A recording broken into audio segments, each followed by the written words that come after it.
parce qu'on est capable de le comprendre, mais on ne sait pas exactement à quel point. Deuxième fois, on sait exactement à quoi on s'expose. Quand on a déjà couru un marathon, on sait que ça va faire mal. Là, c'est exactement la même chose. Voilà, de nouveau la comparaison avec le sportif, parce que ça fait vendre. Voilà, truc facile. Comme un politicien, comme Sarkozy qui va te dire, vous savez, une campagne électorale, c'est comme un marathon. Vous savez, il faut être un peu un coureur de fond, faut être du genre à faire son jogging tous les matins pour être président de la République. Puis tu vois Sarkozy dans les médias en train de faire son jogging avec un t-shirt New York Police d'État, tu sais. Eh ben dis donc. Alors ça, c'est la meilleure, ça. La mission a-t-elle une dimension écologique? Déjà, la conquête spatiale a-t-elle une dimension écologique? Combien de litres de fuel dans leur carburant de fusée? Combien de fusées explosées au milieu de l'océan, au milieu de l'Atlantique, enfin des déchets, des débris? Combien de déchets, de débris spatiaux, soi-disant, graviteraient, orbiteraient autour de votre globe? Globe qui est capable de garder la Lune pendant des milliers d'années en attraction orbitale. Par contre, des pauvres petits déchets, des boulons, des petites miettes de pain de satellite là, qui sont à peine 400, 600, 1000 km d'altitude, alors eux, ils orbitent depuis des années et des années et à aucun moment ils tombent, quoi. Ils ne sont pas attirés par le champ gravitationnel du globe qui pourtant est capable de garder une lune entière attachée contre la force centrifuge qui gravite tout autour. Ça n'a aucun sens. Aucun sens. Bon, dimension écologique, je sais pas, à chaque fois qu'ils ont besoin de vider leurs poubelles, les astronautes, ils mettent tout dans un Soyouz et ils le crament dans l'atmosphère. Ah bah oui, mais ça pollue pas puisque tout est brûlé. Ah bah pourquoi on prend pas tous les déchets de la Terre et puis on les envoie dans l'espace et puis on les fait re-atterrir pour les cramer dans l'atmosphère? Et puis sinon, pourquoi on prend pas tous les déchets de la Terre, Macron, Hollande, Sarkozy, Macron, tout le merdier là, et puis on les envoie pas dans un Soyouz et puis direction Mars là directement, avec leurs picousses, leurs vaccins, leurs seringues rétractables, etc. Là. Leurs aiguilles rétractables et tout ça. Puis leurs chemtrails, puis leur nucléaire, et puis leurs missiles, et puis leurs grosses bombes, et leurs porte-avions, et leurs avions, etc. Cassez-vous sur Mars. Puis tous vos produits polluants, etc. Vos OGM, les matières plastiques, chimiques que vous mettez dans la nourriture des gens, tout ça, tout ça. Une dimension écologique. C'est écologique quand ils vident leurs poubelles, les astronautes? C'est écologique quand ils gâchent de l'eau pour te faire une démonstration, parce que l'eau est tellement une denrée précieuse dans la station qu'ils sont toujours en train de jouer avec de la flotte et d'en mettre partout au risque de dégrader les appareils électroniques autour d'eux. C'est écologique d'utiliser autant de lingettes pour se nettoyer. Du coup, c'est écologique de se déguiser en singe pour Halloween et de transpirer dans un déguisement de singe, à faire la course avec ses collègues pour rigoler, et puis après devoir se laver avec 2 fois plus de lingettes. Ah non, c'est pas écologique du tout, c'est un énorme gâchis. C'est le summum du gâchis industriel, c'est le summum du gâchis sur Terre. Une dimension écologique, non, une dimension moralisatrice, une dimension préparatrice à cette pseudo-philosophie du réchauffement climatique provoquée par les chemtrails, provoquée par les épandages chimiques, pour justifier une nouvelle économie, un grand reset, un nouveau modèle de société qui sera basé sur le transhumanisme. Tu vois le projet NEOM, t'as compris vers quoi la NASA cherche à t'amener. En te faisant culpabiliser, en faisant passer les astronautes pour des surhommes de l'écologie, je sais pas, va voir Thomas Pesquet, la Mustang qu'il a et avec laquelle il débarque en interview, etc. Le mec, l'écologie, il s'en tartine le cul en fait. Par contre, il va venir te faire la morale avec l'écologie. Il se fait passer pour un mec qui fait de la permaculture parce qu'il fait pousser soi-disant 3 salades dans sa station ISS, mais le mec là, lui il va te dire que les OGM c'est très bien, que le vaccin c'est très bien, qu'il faut se confiner, pas de problème. Écologique le mec là. Qu'est-ce qu'il pense de la 5G, Thomas Pesquet? C'est des ondes qui sont bienfaitrices pour l'humanité et le vivant? Ou c'est quelque chose de nocif à pulsation? Écologique un astronaute? Putain. Dis donc, vous avez honte de rien, le SA. Alors, Évidemment, coïncidence, on l'a pas fait exprès, mais on quitte la planète le jour sur le jour de la planète, justement. Ben, c'est l'occasion de parler. ils l'ont pas fait exprès. Oh, c'est pas possible. Il n'y a pas de hasard, aussi bien dans l'histoire que dans ce qui se passe en économie, que dans l'élection de Macron, que dans les événements prophétiques. Il n'y a pas de hasard. Donc si vous avez décidé de partir le jour de la fête de la planète ou de la fête des mers ou de je sais pas quoi, c'est pas un hasard. Arrête Thomas, on l'a pas fait exprès, mais tu plaisantes ou quoi? Tu plaisantes ou quoi? Surtout quand on connaît l'amour pour la numérologie de tous tes grands maîtres occultistes francs-maçons. Attends, le 11 septembre, ça pouvait pas se passer le 9 ou le 12, hein. Fallait que ça se passe le 11. On connaît. T'inquiète Pesquet, tu te trimbales avec un logo, la bête immonde là, le dragon rouge, et ton autre logo c'est les ailes d'Horus. Ça va le rite égyptien, c'est tranquille. Et puis tu sais, si on startinait tous vos écussons là de vos missions spatiales à la con, on trouverait que ça, de la symbolique maçonnique, de haut degré. T'as vu sur le drapeau de l'ONU, ils ont même représenté la Terre plate. Ils ont même pas fait un globe. C'est étonnant, hein. C'est l'ONU quand même. Un minimum quand même de cohérence à l'ONU, s'il vous plaît. Exprès, mais on quitte la planète le jour sur le jour de la planète, justement. Ben, c'est l'occasion de parler de ces thématiques-là. Là, on s'en rend pas souvent compte, mais c'est parce qu'on a pris le recul de se mettre dans l'espace, en fait, qu'aujourd'hui, on peut conclure sur le changement climatique et les phénomènes. Alors, c'est parce qu'on a pris le recul de se mettre dans l'espace qu'aujourd'hui on a compris le changement climatique, etc. Ah bon, c'est grâce à vous les astronautes qu'on a compris que la planète est en train de se faire bousiller. Mais il y avait des gens qui dénonçaient ça déjà dans les années 40, 50, 60, que l'homme était en train de détruire la nature, que la société industrielle, la révolution industrielle était un carnage pour la nature, la faune, la flore, les symbioses, tout ça. Donc on n'a pas attendu les astronautes et les hommes dans l'espace. Donc là, tu es en train de te faire passer pour le mec indispensable grâce à qui on est en train de prendre une conscience écologique. Mais ça va pas la tête ou quoi? T'as vu combien tu coûtes en carburant? T'as vu ton empreinte carbone, connard? Canard, pardon, canard? Oui, je dis canard à cause de ton masque FFP2. Ah, c'est grâce au spatial qu'on a pris conscience de l'écologie. Ben putain, t'es pas culotté, toi, mon gars.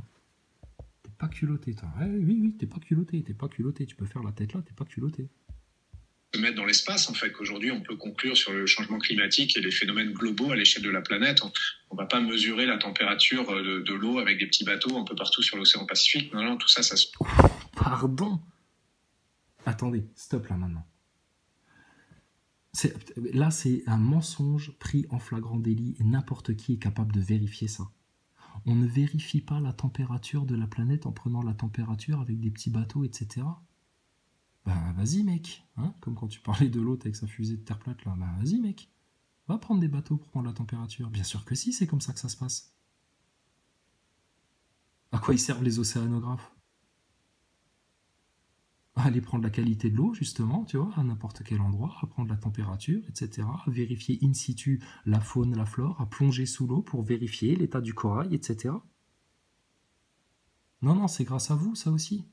Putain, mais ça, c'est un mensonge énorme. C'est comme quand ils vous racontent que c'est grâce aux satellites, toutes les télécommunications, que vous pouvez avoir Internet, la 5G, le téléphone portable, le GPS, etc. Foutaise totale.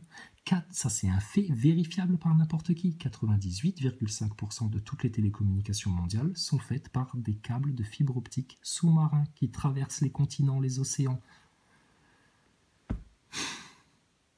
98,5%. Le reste, c'est des antennes relais. Donc tes satellites et tes trucs et tes machins de l'espace, là, à quel moment ils interviennent? À aucun moment. Ça représenterait alors 0,01% des télécommunications. En étant gentil. Mais alors là, t'es pas culotté, toi, dans ce que tu dis, là. Tu te rends indispensable. Pourquoi tu te rends autant indispensable en mentant aussi effrontément, Thomas? Oh, c'est un crachat à la gueule de toute la science mondiale, ce que tu es en train de faire. C'est un crachat aux biologistes, c'est un crachat aux océanographes, c'est un crachat à la science. C'est un mensonge de science, pris en flagrant délit, ça.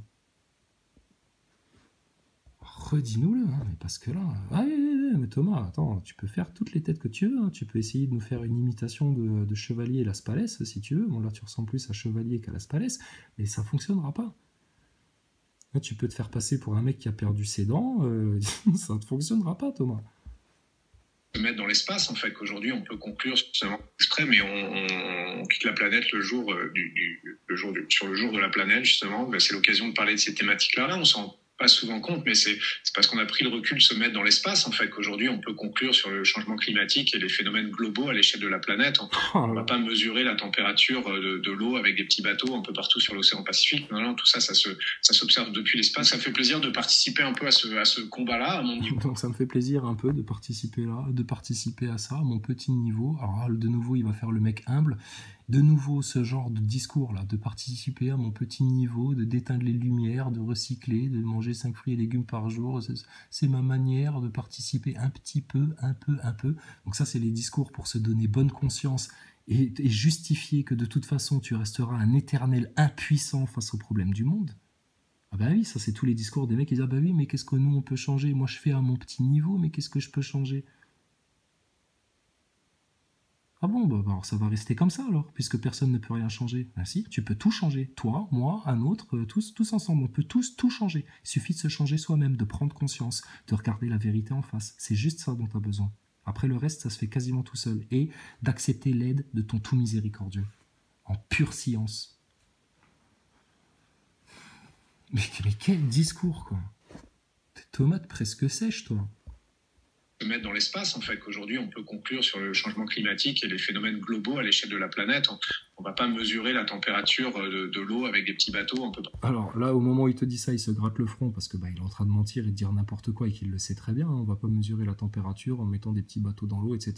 Mais bien sûr que si. C'est comme Météo France, etc. Oui, alors les projections satellites, etc. Oui, parce qu'on te montre une vue de dessus. Mais les prises de température, de pression, etc., ça se fait dans l'atmosphère avec des ballons sondes.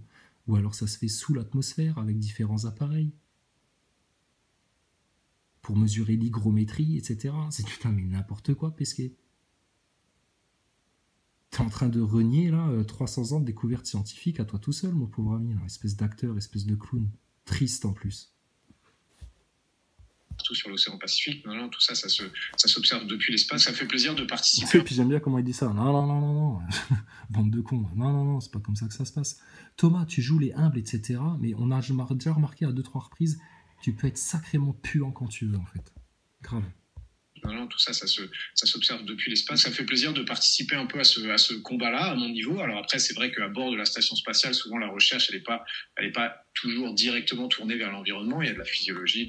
Ah, pardon. Ah, la physiologie. Ah oui, alors ça, physiologie, c'est un mot que t'aimes bien dire. Ça fait très scientifique, hein, donc il n'y a pas de problème. Thomas, on t'attend quand tu veux. Tu peux faire ta tête de nerveux, d'énervé. On t'éclate. Verbalement, on t'éclate devant tout le monde. Donc, nous, sur la station spatiale, on n'est pas trop tourné vers l'écologie parce que, bon, on a d'autres expériences à faire. Plus importante. Mais je croyais, rappelle-toi de tes discours en 2016-2017, vous étiez là pour sauver la planète, vous étiez de manière allégorique tourné vers la Terre, parce que tout ce que vous faites, c'est pour la Terre, pour les gens, les humains, vous faites tout ça pour la Terre. Mais là, t'as d'autres choses à foutre. Ta physiologie, mon gars, si t'es capable de passer 6 mois dans l'espace, c'est bon, elle a été étudiée depuis longtemps, hein, parce que sinon, t'aurais déjà claqué d'une embolie ou t'aurais eu des problèmes de digestion énormes. Alors là, c'est vraiment le sale discours de là, on sent que Thomas, tu vois la bête là? Voilà, c'est en train de te posséder là. Et bientôt, comme pour Macron, hein, comme pour Laurent Alexandre, comme pour Finkielkraut, comme pour Maxime Nicole, les gens vont voir vos vrais visages.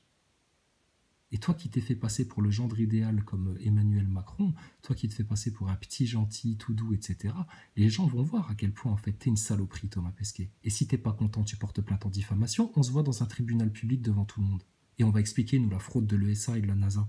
Et puis on ira demander aussi un petit commissionnement sur les économies qu'on fera faire à la France quand ils arrêteront de dépenser leurs milliards dans une telle supercherie, un tel Truman Show. Vous savez pourquoi les NASA Boys et les gens du système sont incapables de se rendre compte de ça? T'as déjà vu le film The Truman Show avec Jim Carrey? Alors c'est pas lui, hein. Lui c'est Thomas Pesquet. Mais Jim Carrey dans le Truman Show. au moment où il découvre que toute sa vie on lui a menti, que toute sa vie on lui a monté un gros bobard, une scène, que toutes les grandes personnes autour de lui ont raconté un bobard, et qui se justifie en disant bah oui mais c'était pour rigoler, machin, etc. T'as vu comment il le vit mal, Truman, dans le film? C'est ce qui arrive aux NASA Boys, c'est insupportable pour eux cette découverte de la vérité. Ils se sentent trahis, ils se sentent démolis, ils se sentent moins que rien. Thomas Pesquet, on va voir ton côté un peu nerveux, toi.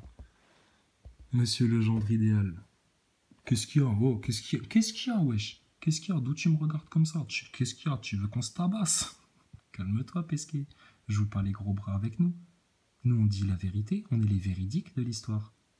Toi, tu es un des pires menteurs manipulateurs de l'histoire, et on le prouve facilement à n'importe qui est de bonne foi, et qui a un minimum de bagage scientifique, et de logique, de bon sens et de compréhension des choses. Et d'honnêteté intellectuelle surtout. Alors après, c'est vrai qu'à bord de la station spatiale, souvent la recherche, elle est pas toujours directement tournée vers l'environnement. Il y a de la physiologie, de la médecine, des sciences des matériaux, etc. On a ce rôle de témoin un petit peu de... Tu vois, les mots-clés qui font bien scientifique, c'est médecine, sciences des matériaux, physiologie. La ménagère de moins de 50 ans, elle entend ça, à part médecine, elle n'a rien compris. Et encore, médecine, de nos jours, tu sais, c'est très flou. Hein. C'est pas une science exacte, la médecine, apparemment. Etc. Voilà, elle a balayé. Comme ça, j'ai bien justifié avec un prétexte pourri que finalement, non, on n'est pas du tout tourné vers la Terre et tout ce qu'on fait dans l'espace, c'est pas pour vous les humains. On peut rien faire pour votre écologie. Même pas dénoncer qu'il y a des chemtrails tous les jours. Ben forcément, tu n'es pas dans l'espace. Tu n'as jamais vu le globe à 400 km d'altitude, Pesquet. Nous, on le sait. Alors après, c'est vrai qu'à bord de la station spatiale, souvent la recherche, elle est pas toujours directement tournée vers l'environnement. Il y a de la physiologie, de la médecine, des sciences des matériaux, etc. On a ce rôle de témoin un petit peu en tant qu'astronaute, donc on va continuer à essayer de faire ce travail-là. Voilà, on va continuer à essayer de faire ce travail. On a un rôle de témoin. Voilà, je ne suis que témoin, moi. Ah, je suis pas responsable. T'inquiète pas, quand on sera devant le jugement, on dira la même chose. Nous ne sommes que témoins. Nous ne sommes pas responsables de ce que vous faisiez. Mais ça, c'est une manière de se déresponsabiliser. Ah, on n'est que témoin. Non, t'es pas témoin, Pesquet. Tu es un faux témoin. C'est un faux témoignage que tu vends depuis 2016. Un faux témoignage. Et nous, on le sait. Et on le prouve. Et on l'a déjà prouvé. Sinon, comment on aurait fait comprendre à tous ces gens que tu n'étais qu'une arnaque, un clown, et que ta station ISS, c'est des studios, comme l'homme sur la Lune, la même connerie. Et pourquoi tu serais autant aligné avec la propagande globale de masse? Elon Musk, Macron, Jeff Bezos, Klaus Schwab, le plan vaccinal covidiste, le transhumanisme. Il est grand temps que l'humanité et que la France surtout prennent conscience de ça. C'est l'occasion ou jamais. Si vous ne le faites pas maintenant, vous ne le ferez jamais. C'est comme au moment des Gilets jaunes. Hein. Rappelez-vous comment certains ont laissé passer la brèche des acteurs de crise en prétextant lâchement, comme des couards. Ils vont tomber tout seuls, parce qu'ils n'osaient pas les dénoncer, et ils n'osaient pas les dénoncer parce qu'ils avaient peur de s'attirer les foudres de leurs idolâtres. Et ils prétendaient parler au nom de Jésus-Christ, comme Martial Ier, ou de parler au nom du Coran et d'Allah le Tout-Puissant, comme Wilson des Constituants. Vous faites gerber les hypocrites et les tièdes. Vous nous faites gerber. Donc maintenant, ton Thomas Pesquet, vas-y, on te le sert sur un plateau, il est tout cuit là. Comme un petit poulet avec les pattes attachées. Pourquoi t'en manges pas un bon bout? Tu veux du blanc, une cuisse, une oreille? Alors, je vois déjà les Nazaboy, ils vont dire oui, c'est un cannibale, il est complètement fou, il veut manger Thomas Pesquet. Calme-toi, Nazaboy. Faut que tu retournes à l'école faire des cours de français pour capter le figuratif, l'allégorique, les métaphores. Parce que t'as du mal en fait. Parce que tu as un esprit très obtus. D'accord? On ne veut pas manger Thomas Pesquet, t'inquiète pas. On n'a pas envie de tomber malade. On mange déjà assez de merde avec leurs OGM et leurs trucs et leurs machins. Donc, et leurs épandages chimiques sur tous nos végétaux. Donc, non, ne t'inquiète pas, on va pas le manger Thomas Pesquet. C'est une image. D'accord? Donc maintenant, la brèche du système, de votre grand système, du grand complot, de votre système de fausses sciences, de Covid, etc. C'est lui. Regarde. C'est un néo-Maxime Nicole habillé en bleu, tu vois, ils ont changé, à la place du gilet jaune, il a mis un gilet bleu, Et puis bah voilà, c'est le même, donc vas-y. Parce que lui, il va pas tomber tout seul. Hein. À moins que ses patrons décident de le faire péter parce qu'ils ont peur qu'il leur saccage toute la supercherie, à lui tout seul. Parce que lui, il va forcément passer à la télé, hein. Accroché à des câbles. Et Thomas, on attend les saltos avec impatience. Montre-nous que tu sais faire un salto. Prouve que tu n'es pas accroché à des harnais. Fais-nous un striptease. Dessape-toi devant tout le monde. Mais pas ces images accélérées que vous vendez sur YouTube en espèce de roman photo ou... Non, non, un truc en live, là, devant tout le monde. Et je te dis, un journaliste un peu perspicace, intelligent, qui a compris que c'était un fond vert, que le mec est accroché à des câbles, etc., il lui pose 3-4 bonnes questions pendant une interview en live, il le crame. Et ton Thomas Pesquet, il ne saura pas tenir émotionnellement, il va se cramer tout seul. Thomas Pesquet, dès qu'il est mal à l'aise sur sa fraude, il rigole, il transpire, il baisse la tête, il se gratte le menton, etc. Donc il est facile à prendre, Thomas Pesquet. C'est comme un jeu d'échecs, ce qu'on est en train de faire contre le globalisme là. Thomas Pesquet, c'est une pièce facile, une pièce majeure de leur jeu d'échecs et qui est facile à prendre. Il y en a qui vont s'en priver, il y en a qui vont t'empêcher même de le faire.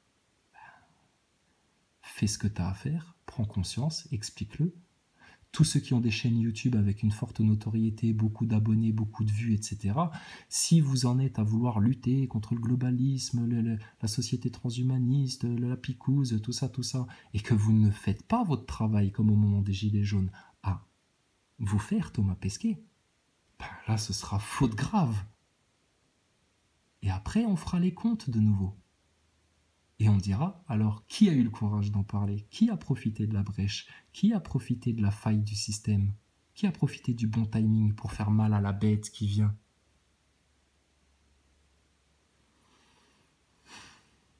Vous avez une brèche servie sur un plateau d'argent. Vous voulez changer de monde, etc. Ton Thomas Pesquet, pendant 6 mois, il est à ta disposition pour répondre à toutes tes questions. Il va faire plein d'interviews. Donc allez-y, il est pour vous, on vous le donne.